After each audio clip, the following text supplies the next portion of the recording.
रशियाचे राष्ट्राध्यक्ष Vladimir Putin यांचं पंतप्रधान नरेंद्र मोदी यांनी पालम विमानतळावर केलं उत्साहात स्वागत। एकाच गाडीतून प्रवास करत उभय नेते पंतप्रधानांच्या निवासस्थानी दाखल। 23व्या भारत रशिया वार्षिक बैठकीत राष्ट्राध्यक्ष पुतिन होणार सहभागी। दोन्ही देशांदरम्यान महत्त्वपूर्ण करार होण्याची शक्यता। जागतिक अनिश्चिततेच्या काळातही भारत आणि रशिया यांच्यातले संबंध सातत्यानं अधिक मजबूत होत आहेत। संरक्षण मंत्री राजनाथ सिंह।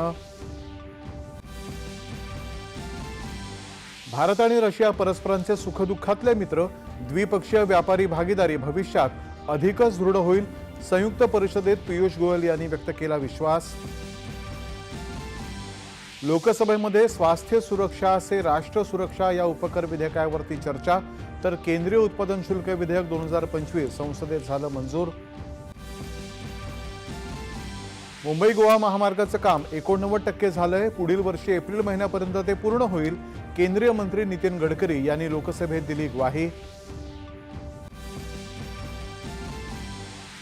वित्त वर्ष 2025-26 मध्ये भारताचा विकास दर 7.4% राहील असा फिच या जागतिक पतमानांकन संस्थेचा अंदाज।